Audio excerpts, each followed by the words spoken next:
یا ملحد لوگ ہیں، اور اگر وہ کسی مشرک اللہ کے علاوہ کسی کو معبود کہتے ہیں، جو اللہ کے علاوہ کسی کو معبود کہتے ہیں وہ اللہ کو بھی مانتے ہیں، وہ ایک بڑے معبود کے تو قائل ہیں، چاہے وہ ہندو ہوں، اس کا نام وہ جو مرضی رکھیں، وہ ایک بھگوان کے ایک بڑے معبود کے تو وہ قائل ہیں۔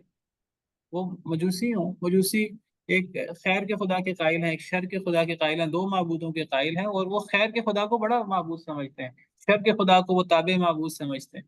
مشرکین مکہ وہ بھی شرک کرتے ہیں، وہ بھی ایک بڑا معبود اللہ رب العالمین کو مانتے تھے، اپنے لات منات عزا کو تابع معبود مانتے تھے۔ جب تلبیہ پڑھتے تھے تو لبیک لا شریک لک لبیک الا شریکا تملکہ وما ملک پڑھا کرتے تھے۔ ہاں ایک ایسا شریک ہے کہ یعنی یعنی اللہ کا کوئی شریک نہیں ہے، مگر کچھ شریک ہے جن کا اللہ تو مالک ہے، وہ اللہ کے مالک نہیں ہے، وہ اللہ کو بڑا مانتے تھے۔ یہود و نصارہ بھی شرک کرتے ہیں، عیسائی حضرت عیسیٰ کو اللہ کے علاوہ معبود مانتے ہیں، یا روح القدس کو، یا حضرت مریم کو، وہ اللہ کے مقابلے میں وہ بھی تابع ہیں۔ یہودی وہ حضرت عزیر کو اللہ کا بیٹا مانتے ہیں، وہ بھی حضرت عزیر کو یعنی تابع مانتے ہیں۔ حضرت یعقوب علیہ السلام کے اللہ سے جنگ کروا دی، نعوذ باللہ من ذالک، نعوذ باللہ من ذالک، تورات و انجیل میں لکھا ہوا ہے، بائبل میں۔ تو لیکن یعنی تو جو شرک کرتے ہیں وہ تو اللہ کو تو مانتے ہی مانتے ہیں، باقی جو لوگ معبود کے قائل ہی نہیں ہیں، دہریہ قسم کے ہیں، ان کو آپ اس معنی میں مشرک کہہ سکتی ہیں کہ وہ اپنے افرائیت من اتخذ الہہ ہوا، انہوں نے اپنے نفس کو اپنا معبود بنایا ہوا ہے، والعیاذ باللہ، واللہ اعلم۔ وآخر دعوانا ان الحمد للہ رب العالمین۔ السلام علیکم ورحمۃ اللہ وبرکاتہ۔ وعلیکم السلام۔